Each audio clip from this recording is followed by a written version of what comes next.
Hello बच्चों, आज हम इस वीडियो में लेके आए हैं कंडीशनल सेंटेंस। देखो, कंडीशनल सेंटेंस वो हो गए यानी दो सेंटेंस स्टार्ट फ्रॉम इफ या अनलेस। इन सेंटेंस में क्या होती है? कंडीशन होती है, शर्त होती है। इनको हम जैसे बोला जाए तो शर्त वाले वाक्य हो गए। क्लियर? अब देखो, शर्त वाले वाक्य के अकॉर्डिंग देखा जाए तो देखो बच्चों, कंडीशनल सेंटेंस है is made from two clause, यानी दो क्लोज से बने होते हैं। क्लोज मीन्स ये हो गया उपवाक्य। क्लोज का मीनिंग हो गया उपवाक्य। देखो, कंडीशनल अभी मैं आपको बताऊंगा, क्लोज का टॉपिक अलग है, उसको अलग वीडियो में हम बताएंगे। कंडीशनल सेंटेंस है वो टू टाइप्स को हम बताएंगे, एक तो कंडीशनल क्लोज और एक मेन क्लोज। और मेन क्लोज को हम बोल देते हैं प्रिंसिपल क्लोज भी बोलते हैं। अब यहां पर जो कंडीशनल, इस कंडीशनल जो क्लोज होता है, जो क्या है, इफ या अनलेस से स्टार्ट हो। क्लियर? जो इफ से यदि या अनलेस से स्टार्ट होता है, इसको हम बोलते हैं सबऑर्डिनेट क्लॉज भी बोलते हैं, क्योंकि ये क्या होता है, अधीनस्थ होता है। और मेन क्लॉज जैसे मान लो कि टू सेंटेंस दिए हुए हैं, if you call him he will come, तो यहां तो ही तो क्या है कि यह सब्जेक्ट है, और ये क्या हो गया, प्रीडिकेट। और इसको ये सेंटेंस क्या हो गया, इसको हमने बोल दिया main clause. Clear? Main clause में क्या होता है कि हमेशा सब्जेक्ट होता है और प्रीडिकेट होता है। ठीक है? और जो कंडीशनल या जो कंडीशनल क्लॉज है, इसको हम सबऑर्डिनेट क्लॉज, जैसे मान लो कि इफ यहां पर क्या है, ये सेंटेंस क्या है, इस पे डिपेंड रहता है ना। इफ यू कॉल हिम, यदि आप उसको कॉल करोगे तो ही विल कम, वह आएगा। वह आएगा कब? जब वो कॉल करोगे। तो एक शर्त, एक सेंटेंस है वो दूसरे पे डिपेंड है। ये शर्त वाले वाक्य हो गए। क्लोज के टॉपिक के अंदर हम इनको बहुत ही अच्छे से डिटेल से पढ़ेंगे, मगर इस टॉपिक के अंदर हम ये पढ़ रहे हैं कि कंडीशनल सेंटेंस क्या होते हैं। देखो बच्चों, कंडीशनल सेंटेंस हो गए कि जो इफ या अनलेस से स्टार्ट होते हैं। अब देखो, कंडीशनल कितनी टाइप्स के होते हैं? थ्री टाइप्स की होती है ना। थ्री टाइप्स की कंडीशनल होती है। एक तो होती है ओपन कंडीशन, जिनको हम प्रोबेबल कंडीशन भी बोलते हैं। ओपन कंडीशन का मीनिंग ये हो गया कि वो क्या होते हैं, इफ से स्टार्ट होते हैं। एक साइड में क्या होता है, प्रेजेंट सिंपल टेंस आता है, तो दूसरी साइड में क्या होता है, फ्यूचर सिंपल आता है। प्रेजेंट सिंपल टेंस का मीनिंग हो गया कि सब्जेक्ट के साथ में क्या है, वर्ब की फर्स्ट फॉर्म, या फर्स्ट फॉर्म के साथ एस या ईएस। और या फ्यूचर सिंपल का मीनिंग हो गया कि यहां पर क्या आएगा, सब्जेक्ट आएगा और उसके बाद में विल या सेल के साथ में क्या आएगी, वर्ब के फर्स्ट फॉर्म। ये कंडीशनल हो गया। जैसे मैं कहूं कि if you work hard, if you work hard you will be success. यदि तुम कठोर मेहनत करते हो तो निश्चित रूप से क्या हो जाओगे, सफल हो जाओगे। कंडीशन है, मेहनत करोगे तभी क्या होगे, आप सफल होगे। तो यहाँ इफ से स्टार्ट हो गया, यहाँ यू सब्जेक्ट है, प्लूरल है, वर्ब की फर्स्ट फॉर्म आ गई, तो इस साइड में क्या हो गया, विल या सेल का यूज हो गया। तो यहां पर देखो बच्चों, कंडीशनल सेंटेंस के एग्जाम के अंदर टू टाइप से क्वेश्चन पूछे जाते हैं। एक तो ब्लैंक्स के अंदर, ब्लैंक्स के हिसाब से, या क्या होता है कि दो सेंटेंस देते हैं, आपको कंडीशनल सेंटेंस का यूज करना होता है। अब यहां पे मैं आपको ये बताऊं कि कंडीशनल इफ या अनलेस हमेशा जो फर्स्ट सेंटेंस है उसी के साथ में लगेगा। सेंटेंस जरूरी नहीं है ये कंडीशनल सेंटेंस दिया हुआ है, मेन क्लोज पहले आ सकता है, कंडीशनल क्लोज बाद में आता है। जहां कंडीशनल क्लोज आएगा वहां पे इफ या अनलेस का यूज होगा। सेकंड जो हमारी कंडीशनल सेंटेंस है उसको हम देखते हैं। देखो बच्चों, सेकंड टाइप की जो हमारी कंडीशनल सेंटेंस क्या होती है, इंप्रोबेबल या इमेजरी कंडीशन बोलते हैं इसको। मोस्टली हम बोलते हैं इमेजरी कंडीशन होते हैं। यहां पे क्या होता है कि एक साइड में वर्ब की सेकंड फॉर्म आती है। Second form it means we can say there is used a past simple tense, और या वर आ जाए। इफ के साथ में क्या है, सब्जेक्ट है, सब्जेक्ट के साथ में वर आ जाए। तो दूसरी साइड के अंदर क्या होता है, दूसरे टाइप का जो सेंटेंस क्या है कि वुड या शुड या कुड मॉडल आ जाए, मॉडल के साथ में वर्ब की फर्स्ट फॉर्म आती है। जैसे सेंटेंस में बात करूं कि इफ आई हैड मनी, यदि मेरे पास में धन होता, तो यहां हैज है कि सेकंड फॉर्म क्या है, had. I would land you, यदि मेरे पास में धन होता तो मैं तुम्हें धन उधार दूं, होता तब तो देता ना। यही यहां वुड आ गई, क्या है, मॉडल, इसके साथ में वर्ब की first form. If I were a bird, यदि मैं पक्षी होता तो I would fly in the sky, तो मैं आकाश के अंदर उड़ूं। यहां देखो बच्चों, आई है, आई के साथ में यदि टेंस के अकॉर्डिंग देखा जाए तो वहां पे क्या आता है, वो जाता है। बट कंडीशनल सेंटेंस के अंदर आई के साथ में क्या आता है, वर आता है। क्लियर? और वुड है, मॉडल है, इसके साथ में वर्ब की फर्स्ट फॉर्म आती है। थर्ड कंडीशनल होती है इम्पॉसिबल या अनफुलफिल्ड कंडीशन। यहां पे क्या आता है कि इफ के साथ में हेड प्लस थर्ड फॉर्म आती है, it means we can say there is used past perfect tense. तो पास्ट परफेक्ट टेंस आता है तो उस साइड के अंदर इन तीनों में से कोई सी भी मॉडल आ सकती है और उसके साथ में हेव आता है और हेव आते ही साइड में भी क्या आएगी वर्ब के थर्ड फॉर्म का यूज होगा। If Neeraj had worked hard, if Neeraj had worked hard he would have succeed. यदि नीरज कठोर मेहनत की हुई होती तो निश्चित रूप से वह क्या होता, वह सफलता प्राप्त करता। तो यहां हार्ड वर्क हो गया, यदि उसने मेहनत की हुई होती है, तो यहां क्या हो गया पास्ट है परफेक्ट, और यहां क्या आ गया ये इसे यहां पर भी है जो है आया उसके साथ में थर्ड फॉर्म का यूज हो गया। तो इस टाइप से 3 टाइप्स की कंडीशनल सेंटेंस होते हैं। एक होती है ओपन कंडीशन, सेकंड होती है इमेजरी कंडीशन और तीसरी को हम नॉर्मली बोलते हैं इम्पॉसिबल। ये और इसके सिमिलर नेम्स है। नेम तो यही हो गए।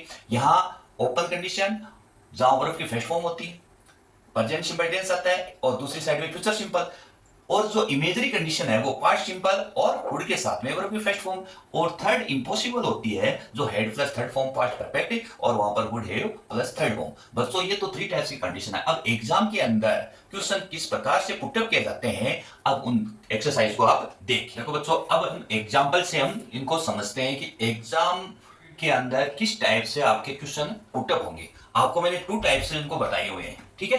तो पहला तो जो टाइप होगा, पहले टाइप के अंदर क्या होगा, कंबाइन द 2 सेंटेंस। 2 सेंटेंस को आपको क्या करना है, कंबाइन करना है। इफ जो कंडीशनल है इनको ऐड करते हुए। अब मैं आपको बताऊं, जैसे you will catch the train you run fast. अब देखो बच्चों, यू रन फास्ट कौन सा टेंस है, प्रेजेंट इज सिंपल, और ये क्या है फ्यूचर सिंपल। और इफ का यूज है वो हमेशा जो पहला जो टेंस होता है ओपन कंडीशन है, तो मैंने कहां बताया था कि प्रेजेंट सिंपल के साथ में इफ का यूज हुआ है। यदि आप इसको इफ का यूज है इसके साथ में लिखना चाहते हो, इसके साथ में राइट करना चाहते हो, तो इसको आप क्या करोगे, फर्स्ट में राइट करोगे। अदरवाइज आप क्या करोगे, ऐसा लिख सकते हैं हम, you will catch the train if you run fast. Clear. अब आप ऐसा नहीं कर सकते, यहां नहीं लिख सकते कि if you will catch the train. यदि ऐसा करोगे तो वो क्या हो गया कि सेंटेंस है वो रॉन्ग हो गया हमेशा। इसीलिए तो मैंने कहा है कि जिस टेंस के साथ में इफ का मैंने यूज किया है हमेशा उसी के साथ में होगा। तो यहां देखो बच्चों, यहां यू यहां प्रेजेंट सिंपल है तो प्रेजेंट सिंपल के साथ में, ये ओपन कंडीशन का सेंटेंस है तो प्रेजेंट सिंपल के साथ में इफ का यूज होता है तो इसी के साथ में होगा। या तो आप इस सेंटेंस को ऐसे राइट कर दो, या आप ऐसा लिख सकते हो, if you run fast comma you will catch the train, both are rights. Second देखो, I were a bird I would swim in the river. देखो यहां इसी के साथ में जहां सेकंड फॉर्म या वर आए उस कंडीशन में ये सेकंड जो इमेजरी कंडीशन है इसी के साथ में इफ का यूज होता है। तो इस कंडीशन में क्या कर दो, if I were a fish comma I would swim in the river. He had gone to Agra. He would have seen the Taj Mahal. देखो बच्चों, इसको if से आप इसका यूज कर सकते हो। यहां हेड प्लस थर्ड फॉर्म हो गया, इट मीन्स ये कौन सा टेंस हो गया, पास्ट परफेक्ट।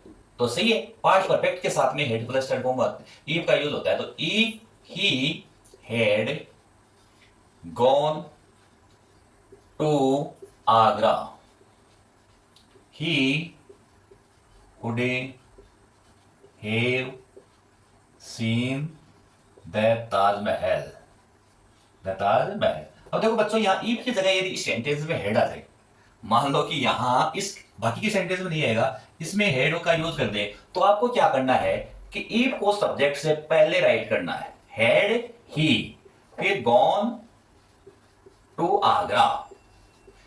यहां हेड का पहले यूज करते ही हेड है वो इफ कंडीशनल को ही बताएगा। यहां इफ का यूज नहीं करना है यदि आपने हेड इसको पहले राइट कर दिया, comma he would have seen the Taj Mahal. Clear. इस टाइप से कंबाइन द सेंटेंस है वो इस टाइप से होगा। तो बच्चों इसमें हमेशा ध्यान रखना है, जिस टेंस के साथ जिस कंडीशन जिस टेंस के साथ में हमने इफ जो कंडीशनल को रखा है उसी के साथ में रखना है। अब देखो सेकेंड टाइप है वो हमेशा फिल इन द ब्लैंक्स का आता है, वो भी यही बात है। If he come to me I shall, यहां शेल कौन सा टेंस हो गया, सेल के साथ में वर्ब की फर्स्ट फॉर्म है, it means future simple tense. यदि इस साइड में फ्यूचर सिंपल है तो इस साइड में क्या आ जाएगा, प्रेजेंट सिंपल। ही सब्जेक्ट है वो सिंगुलर है, इसलिए मुख्य वर्ब के साथ में क्या होगा, एस या आई एस लगेगा। तो यहां क्या हो गया, he comes. I read this book if I knew, यहां न्यू क्या हो गया, सेकेंड फॉर्म है। तो सेकेंड फॉर्म है तो ये कौन सी हो गई, इमेजरी। तो यहां पे क्या आएगा, हुडे या सुडे या कुडे प्लस वर्ब के फर्स्ट फॉर्म। तो हमने लिख दिया I would red. If you had paid, यहां पास्ट परफेक्ट है तो उस साइड में क्या आएगा, कुड हैव या शुड हैव या would have plus A third form. तो यहां हमने लिख दिया कुड हैव बिकेम बिकम। ठीक है, तो ये हो गया। If I had a camera, अब देखो बच्चों यहाँ हेड क्या है, सेकंड फॉर्म है। तो सेकंड फॉर्म का मतलब हो गया पास्ट है सिंपल टेंस। तो यहां क्या आ जाएगी, कुड के साथ में वर्ब के फर्स्ट फॉर्म, कौन सा हो गया, conditional imagery. You would have saved, अब देखो जो उधर वाला सेंटेंस है वो इधर दे दिया और इफ क्या कर दिया, दोनों के बीच में दे दिया। तो यहां would have plus third form है तो इधर क्या आ जाएगा, पास्ट परफेक्ट टेंस। तो यहां क्या आ गया, हेड बाय की थर्ड फॉर्म बॉट।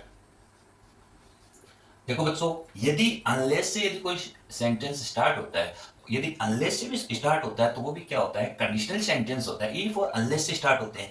अनलेस के साथ में बच्चों हमेशा, अनलेस का जहां यूज करोगे उसके साथ में हमेशा अफर्मेटिव सेंटेंस आएगा, नेगेटिव सेंटेंस है वो दूसरी साइड के अंदर जाएगा। क्लियर। तो यहां अनलेस यू कॉल हर सी, यहां कम आ गया तो यहां क्या आ गया, देखो यू के साथ में वर्ब की फर्स्ट फॉर्म आ गई, it means we can say there used present simple tense. तो यहां क्या आ जाएगा, विल नॉट कम।